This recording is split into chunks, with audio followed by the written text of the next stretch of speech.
누가복음 13장 22절부터 35절까지 말씀 우리 교독으로 읽고 35절은 함께 읽도록 하겠습니다. 예수께서 각 성 각 마을로 다니사 가르치시며 예루살렘으로 여행하시더니 어떤 사람이 여짜오되 주여 구원을 받은 자가 적으니이까 그들에게 이르시되 좁은 문으로 들어가기를 힘쓰라. 내가 너희에게 이르노니 들어가기를 구하여도 못하는 자가 많으리라. 집 주인이 일어나 문을 한번 닫은 후에 너희가 밖에 서서 문을 두드리며 주여 열어주소서 하면 그가 대답하여 이르되 나는 너희가 어디에서 온 자인지 알지 못하노라 하리니 그때 너희가 말하되 우리는 주 앞에서 먹고 마셨으며 주는 또한 우리의 길거리에서 가르치셨나이다 하나 그가 너희에게 말하여 이르되 나는 너희가 어디에서 왔는지 알지 못하노라 행악하는 모든 자들아 나를 떠나가라 하리라. 너희가 아브라함과 이삭과 야곱과 모든 선지자는 하나님 나라에 있고 오직 너희는 밖에 쫓겨난 것을 볼 때에 거기서 슬피 울며 이를 갈리라. 사람들이 동서남북으로부터 와서 하나님의 나라 잔치에 참여하리니 보라 나중된 자로서 먼저 될 자도 있고 먼저 된 자로서 나중될 자도 있느니라 하시더라. 곧 그때에 어떤 바리새인들이 나와서 이르되 나가서 여기를 떠나소서 헤롯이 당신을 죽이고자 하나이다. 이르시되 너희는 가서 저 여우에게 이르되 오늘과 내일은 내가 귀신을 쫓아내며 병을 고치다가 제3일에는 완전하여지리라 하라. 그러나 오늘과 내일과 모레는 내가 갈 길을 가야 하리니 선지자가 예루살렘 밖에서는 죽는 법이 없느니라. 예루살렘아 예루살렘아 선지자들을 죽이고 내게 파송된 자들을 돌로 치는 자여 암탉이 제 새끼를 날개 아래에 모음같이 내가 너희의 자녀를 모으려 한 일이 몇 번이냐. 그러나 너희가 원하지 아니하였도다. 보라 너희 집이 황폐하여 버림바 되리라. 내가 너희에게 이르노니 너희가 주의 이름으로 오시는 이를 찬송하리로다 할 때까지는 나를 보지 못하리라 하시니라. 아멘. 기도하겠습니다. 사랑과 은총이 충만하신 주님, 오늘 새벽에 오늘 아침에 주님께서 또 깨워주시고 주님 앞으로 나아오게 하시니 참으로 감사합니다. 주님 앞에서 주님의 말씀을 듣게 하시고 주님께 기도할 수 있게 하시니 참으로 감사합니다. 주님, 우리 가운데 모든 감사의 기도 제목들과 또한 주님께 아뢰는 모든 아픔의 기도 제목들이 있사오니 주님께서 모두 알고 계신 줄 알고 믿고 주님 앞에 나아왔사오니 주여 우리의 기도를 들어주시고 우리의 마음속에 있는 고통을 덜어주옵소서. 사랑의 주님, 명절이 끝나고 이제 복귀하고 있는 발걸음들이 있습니다. 주님께서 지켜주시고 주님께서 인도하시고 주님 그 모든 모임들이 잘 마무리되어서 돌아오는 길이 화평과 기쁨으로 넘치게 하여 주옵소서. 주님 또한 우리 가운데 육체의 질병으로 가족과 만나지 못하고 때로는 외로움과 어둠 속에서 주님 앞에 울고 있는 자들이 있사오니 주님께서 찾아가 주셔서 위로하여 주시고 그 몸과 그 마음에 주님께서 주시는 치유함을 허락하여 주옵소서. 거룩하신 예수님의 이름으로 기도합니다. 아멘. 13장 22절 예수께서 각 성 각 마을로 다니사 가르치시며 예루살렘으로 여행하시더니 앞서 기억하실지 모르겠지만 9장 51절에서 19장 27절까지 즉 9장 51절 이전에는 갈릴리 즉 예수님께서 태어나셨던 나사렛 그리고 그 근처에 있는 갈릴리 호수 근처를 중심으로 사역을 하셨고 그리고 9장 51절에서 예수님께서 이제 예루살렘으로 올라가시기를 승천하실 기약을 가지고 올라가시기를 결심하셨다. 그리고 이제 길게 이 여행기가 시작이 됩니다. 갈릴리에서부터 예루살렘으로 여행을 하게 되는데 이 9장 51절부터 19장 27절까지 엄청나게 긴 이 내용들이 아무런 내용과 서로 연관성이 없이 그저 이어져만 있는가 그런 것이 아니라 일종의 단락 구분이 되어 있다라고 믿고 있습니다. 다시 한번 우리 9장 51절을 한번 찾아보겠습니다.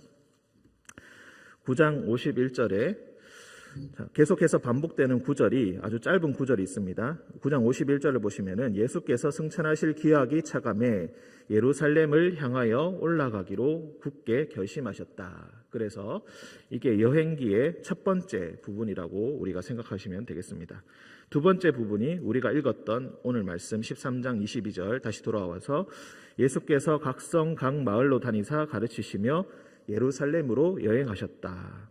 예루살렘으로 여행하시는 거 이미 알고 있는 사실인데 왜 예루살렘으로 다시 여행하신다라는 말을 반복하고 있는가? 이게 의미가 있다고 우리가 보는 것입니다. 한 군데 더 보자면은 17장 11절을 보시면은 몇 장 뒤를 넘겨서 17장 11절 예수께서 예루살렘으로 가실 때에 사마리아와 갈릴리 사이로 지나가시다가 이렇게 예루살렘으로 가신다라는 표현이 이 사이에 3번 반복되는데 이것이 3번의 예루살렘으로의 여행기를 떠올리면 되겠습니다. 우리가 사도행전에서 사도 바울의 이야기를 읽으셨을 것입니다. 거기서 3번의 선교 여행기가 있다고 우리가 알고 있습니다.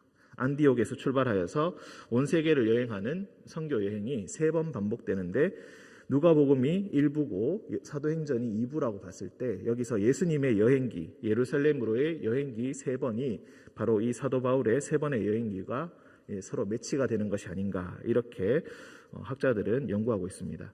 그래서 이 두 번째 여행기가 과연 무슨 의미가 있는가? 예수님께서는 무엇을 우리에게 가르치시고 보여주시고 계시는가? 23절에 보시면은 어떤 사람이 여짜오되 자, 어떤 사람이 여짜온다. 이 사람이 제자인지 제자가 아닌지 예수님을 따르는 사람인지 따르지 않는 사람인지 그렇게 얘기하지 않고 그냥 어떤 사람이 예수님 앞에 나와서 물어봅니다. 주여 구원을 받는 자가 적으니까 구원을 받는 사람이 적습니까? 이렇게 물어보고 있습니다. 그러니까 두 번째 여행기의 가장 핵심되는 질문은 바로 이것입니다. 구원을 받는 자가 왜 적은가? 어떻게 적은가? 이것에 관하여서 예수님께서는 중점적으로 말씀하고 계시다. 24절 좁은 문으로 들어가기를 힘쓰라. 내가 너희에게 이르노니 들어가기를 구하여도 못하는 자가 많으리라. 마태복음에서 읽는 말씀이 더 유명하지 않겠습니까? 여기서는 마태복음에서는 두 문을 비교합니다. 생명으로 인도하는 문은 좁고 협착하다. 그것이 바로 좁은 문이다. 그런데 멸망으로 인도하는 문은 그 길이 크고 넓어서 많은 사람들이 지나다닐 수 있다. 이렇게 이야기합니다. 그런데 누가복음에서는 그냥 좁은 문 하나만 지금 이야기하고 있습니다. 좁은 문은 들어가기를 구하여도 못하는 자가 많은 문입니다. 우리가 농담으로 그런 말을 많이 합니다. 세상에서 즐길 것 다 즐기다가 마지막에 예수님께 회심하고 돌아와서 천국에 들어가면은 그것이 가장 효과적인 인생이 아니겠는가 이런 말을 하는데 그런 말이 이 말씀 앞에서는 전혀 통하지 않게 됩니다. 왜냐하면은 들어가기를 구하여도 못하는 자가 많을 것이다. 예수님께서 부를 때에 즉시 돌아와서 그 길을 걷지 않으면은 이 문으로 들어가기는 결코 쉽지 않을 것이다라는 것입니다. 좁은 문으로 들어간다는 것이 어떤 의미가 있는가? 단순히 남들보다 더 고생하고 더 힘들게 신앙생활하는 것을 의미하는가? 그렇지는 않습니다. 25절을 보시면은 25절부터 27절까지가 이 질문에 대한 어떻게 좁은 문으로 들어갈 수 있는지에 대한 대답이라고 할 수가 있겠습니다. 그 좁은 문 뒤에는 집 주인이 기다리고 있습니다. 집 주인이 일어나 문을 한번 닫은 후에 너희가 밖에 서서 문을 두드리며 주여 열어주소서 하면은 그가 대답하여 이르되 나는 너희가 어디에서 온 자인지 알지 못하노라. 문을 열어주고 열어주지 않는 것은 오직 주님의 마음에 달려있다는 것입니다. 좀 더 정확하게 이야기하자면은 주님과 잘 알고 있는가 알고 있지 않은가가 중요하다는 것입니다. 좁은 문으로 들어간다는 것은 그냥 문을 찾아서 들어가기만 하면 되는 것이 아니라 그 문을 닫고 여시는 분과 긴밀한 관계를 맺고 있어야 된다라는 것입니다. 그렇게 문 앞에 서서야 그것을 깨닫게 되어서 26절에 보시면 너희가 말하되 우리는 주 앞에서 먹고 마셨으며 주는 또한 우리의 길거리에서 가르치셨나이다. 이 말이 얼마나 피상적인가를 우리가 잘 읽어보시면 알 수가 있겠습니다. 우리가 주 앞에서 먹고 마셨다. 주님과 함께 먹고 마셨는가? 그렇게 이야기하지 않고 주 앞에서 먹고 마셨다. 한 동네에 살다 보면은 같이 식사를 하지 않아도 서로 먹는 모습을 바라보게 되고 생활하는 모습을 바라보게 됩니다. 주는 또한 우리의 길거리에서 가르치셨다. 내가 그 가르침을 듣지는 않았는데 예수님께서 맨날 우리 길거리에서 돌아다니시면서 우리 근처에 사시면서 그 선포하시는 그 말씀을 전하시는 것을 우리가 그 모습을 봤다는 것입니다. 즉 주님과 함께 먹고 마시는 식사의 자리에 들어가지는 않고 멀리서 지켜보았습니다. 예수님께서 가르치시는 것을 내가 듣기는 듣고 보기는 보았는데 멀리서 보기만 했다라는 이 의미가 담겨 있습니다. 즉 예수님과 한 동네에 살고 있지만은 그렇게 깊이 잘 알고 있지는 못하다. 평소에 아무리 가까이 지내고 잘 안다 할지라도 아는 것처럼 느껴진다 할지라도 실제로 그 사람과의 관계는 어떠한가라고 했을 때는 우리가 물음표를 칠 때가 참 많이 있습니다. 우리가 교회에 와서 설교 말씀을 매주 듣고 있지만 정말로 그 말씀을 제대로 듣고 있는가? 하나님의 말씀, 성경책을 매일마다 들고 다니지만 그 성경책을 얼마나 읽고 있는가? 얼마나 이해하고 있는가? 얼마나 실천하고 있는가? 이 질문에 대답할 수 있어야 되는 것이 바로 좁은 문으로 들어가는 것입니다. 좁은 문으로 들어가는 것은 예수님을 얼마나 잘 알고 있는가? 예수님과 얼마나 긴밀한 관계를 갖고 있는가? 예수님의 말씀에 얼마나 순종했는가? 그런데 그 말씀을 듣긴 들었는데 무슨 말인지 잘 알지 못하고 내 인생에 별로 중요한 문제가 아니라서 내 인생에 더 중요한 과제를 해결하기 위해서 그냥 지나쳤습니다. 그 말씀을 제대로 들은 적이 세월이 지나 보니 한 번도 없습니다. 좁은 문 앞에 서서 우리가 어떤 말을 하게 될 것인가? 이것을 생각해 본다면 우리가 우리의 옷깃을 여미지 않을 수가 없겠습니다.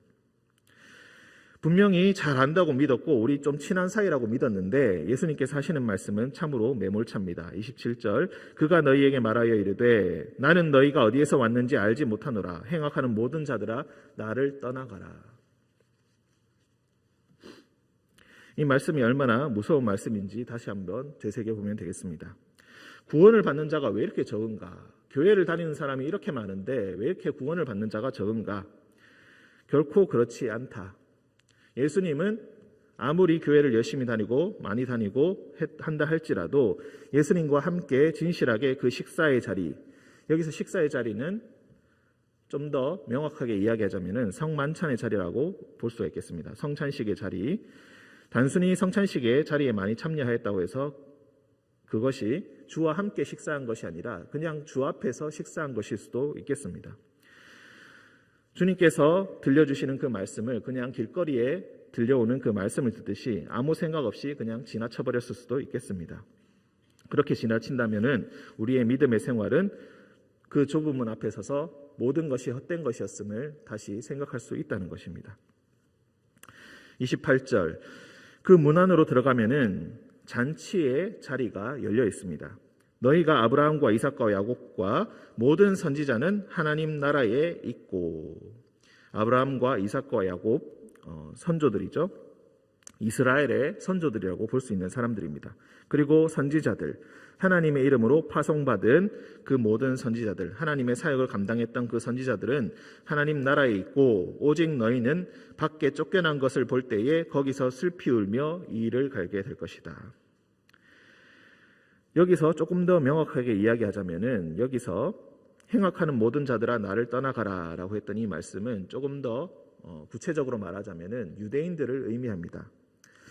우리가 유대 사람으로서 우리 같은 민족 아닙니까? 예수님, 우리 하나님의 말씀에 순종하고자 했었던 우리도 하나님의 사람들입니다. 우리야말로 그 하나님 나라 잔치에 들어가기에 충분하지 않겠습니까? 우리 출신이 그렇고 우리 혈통이 그렇지 않습니까? 우리 민족은 같은 민족이 아닙니까? 우리가 한솥밥을 먹은 사이가 아닙니까? 이렇게 주장할 수 있는데 그 선조들, 우리의 선조라고 믿었던 아브라함과 이삭과 야곱은 이미 하나님 나라에 들어가 있지만 너희는 못 들어간다. 행악하고 있다면은 너희는 들어가지 못한다. 나와 함께 식사하지 않고 나를 잘 알지, 나의 가르침을 제대로 들은 적이 없는 너희는 그 잔치 자리에 들어갈 수 없다. 그저 슬피 울며 이를 가는 일밖에 없을 것이다. 그런데 다른 이방 사람들이 동서남북으로부터 온다는 것은 어떤 의미입니까? 유대인이 아니라, 혈통이 아니라, 같은 혈통, 같은 민족이 아니라 예수님의 말씀을 진지하게 받아들이고 예수님의 말씀에 순종한 사람들, 하나님을 갈구하는 사람들, 하나님을 갈망했던 사람들, 스스로 자격 없다고 여겼던 사람들, 구약을 잘 알지 못하고 제대로 관습을 이해하지 못한 사람들, 그런 사람들이라 할지라도 동서남북으로부터 와서 하나님 나라 잔치에 참여할 자격을 얻게 될 것이다. 보라, 나중된 자로서 먼저 될 자도 있고 먼저 된 자로서 나중될 자도 있느니라. 이 말씀이 우리 모두에게 얼마나 큰 도전인지 생각하시는 하루가 되셨으면 좋겠습니다. 31절, 곧 그때에 어떤 바리새인들이 나와서 이르되 나가서 여기를 떠나소서, 헤롯이 당신을 죽이고자 하나이다. 이때 당시에 헤롯은 정말 그 헤롯이 아니라 헤롯의 세 아들 중에 한 명입니다. 마태복음에는 이 사람의 이름이 헤롯 안티파스라고 하는데, 이 사람은 헤롯의 세 아들 중에 한 명으로서 갈릴리 그리고 베레아 지방을 하사받은 그런 왕입니다. 이 왕은 어쩌면은 예루살렘이 아니라 예수님을 자신의 영역에서 쫓아내고자 했을 것이고 예수를 죽이고자 했을 것입니다.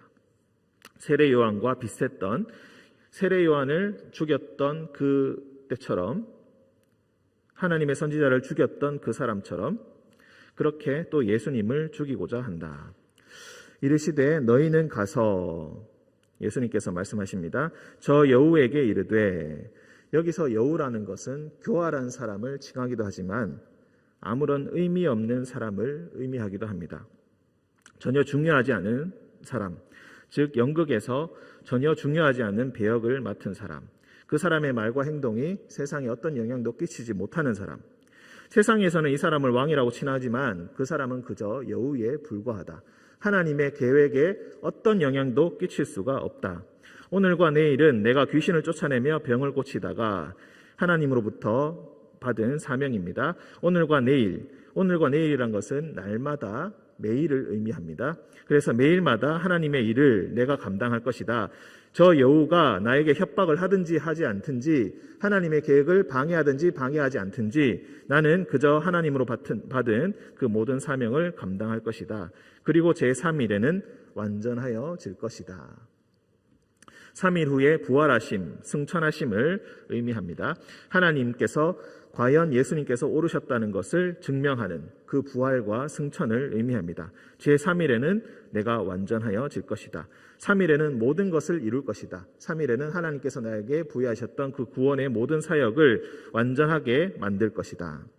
그러나 오늘과 내일과 모레는 내가 갈 길을 가야 하리니 선지자가 예루살렘 밖에서는 죽는 법이 없느니라. 헤롯은 어떤 역할도 하지 못합니다. 하나님의 계획만이 오직 한 예수님께 영향을 끼칠 수가 있습니다. 그렇기 때문에 미래가 어떻게 되든지 간에 나는 오늘 하루를 하나님께서 주신 나의 길을 가야만 한다. 그것이 하나님께 순종하는 길이고 하나님의 뜻을 이루는 길입니다. 세상의 핍박과 세상의 협박으로부터 어떤 영향도 받지 않고 오직 하나님의 사역을 잘 감당하여야 한다. 선지자가 예루살렘 밖에서는 죽는 법이 없느니라. 여기서 선지자가 예루살렘 밖에서는 죽는 법이 없다라는 이 말씀은 우리가 28절에서 30절의 말씀을 다시 한번 되새겨보면 그 말씀의 의미를 좀 더 알 수가 있겠습니다. 나중된 자로서 먼저 될 자도 있고 먼저 된 자로서 나중될 자도 있느니라.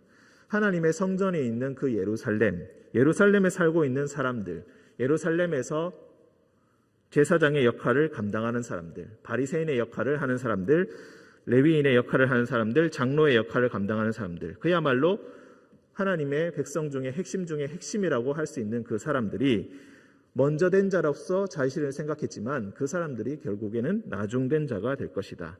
그 사람들이 예수님을 죽일 것이다. 하나님의 말씀을 받은 하나님의 사역을 감당하는 예수님을 예루살렘 안에서 십자가에 매달게 될 것이다. 과연 누가 먼저 되고 누가 나중되었는가? 34절 35절은 예루살렘에 대한 탄식입니다. 예루살렘아 예루살렘아 선지자들을 죽이고 내게 파송된 자들을 돌로 치는 자여. 그동안 수많은 선지자들을 하나님의 이름으로 온 선지자들을 많이 죽였습니다. 자신의 뜻에 거슬린다고 항상 죽여왔습니다. 하나님의 뜻을 구한다고 했으면서 하나님의 말씀이 들려질 때에, 그들의 귀에 들려질 때에 하나님 말씀을 올바르고 분별하지 못하고 계속해서 불순종하였고 결국 나라가 멸망하였고 성전이 파괴되었습니다. 그런데 그 후에 다시 하나님의 자비로우심으로 말미암아서 예루살렘이 복구가 되고 더 크고 더 화려한 성전이 지어지게 되었지만 너희가 결국 행하고 있는 그 모습은 똑같지 아니한가? 선지자들을 죽이고 내게 파송된 자를 돌로 치고 있지 않은가? 암탉이 제 새끼를 날개 아래에 모음같이, 암탉이 날개 아래에 자기의 새끼들을 모아서 보호하는 것처럼, 그리고 먹이는 것처럼 내가 그렇게 계속해서 나의 뜻에 따라서 하나님의 그늘 아래에, 하나님의 날개 그늘 아래에 모으려고 애썼지만, 여기서 이 날개라는 표상은 우리가 언약궤를 생각하시면 되겠습니다. 언약궤 위에 있는 뚜껑이 바로 속죄소라는 곳인데 거기에 그룹의 형상이 새겨져 있습니다. 그 그룹의 형상에서 그곳에서 하나님의 말씀이 우리에게 들려진다라고 그렇게 믿어왔고, 예루살렘에 가서 성전에 올라가서 예배를 드릴 때마다 그 모습을 바라보면서 날개 아래에, 하나님의 날개 아래에 자신의 백성을 보호하시는 그 모습을 계속해서 생각하였을 것입니다. 하지만 진실로 선지자를 통하여서 하나님의 말씀을 들려주시고 그 뜻을 계시하실 때에 그 말씀을 들은 사람이 거의 없었다는 것입니다. 내가 몇 번이나 너희의 자녀들을 모으려 하지 않았는가? 그런데 너희는 끝끝내 원하지 아니하였다. 하나님을 가장 원한다고 생각했지만 너희는 누구보다 나를 원하지 아니하였다. 너희는 누구보다 나의 말을 듣고자 했지만 너희는 나의 말을 들어본 적이 없다. 그래서 너희는 35절 보라 너희 집이 황폐하여 버림바가 될 것이다. 먼저 된 자라고 교만하게 믿어왔지만 너희 집은 황폐하여질 것이다. 다시 예루살렘은 멸망을 당하게 될 것이고 성전이 파괴될 것이다 라는 것을 은연중에 암시하고 있습니다. 실제로 예수님께서 십자가에 달리시고 난 그 이후 40년이 지나서 로마와 전쟁을 벌이게 되었고 예루살렘은 다시 멸망하고 성전은 다시 파괴되었습니다. 황폐하게 되었습니다. 내가 너희에게 이르노니 너희가 주의 이름으로 오시는 이를 찬송하리로다 할 때까지는 나를 보지 못하리라 하시니라.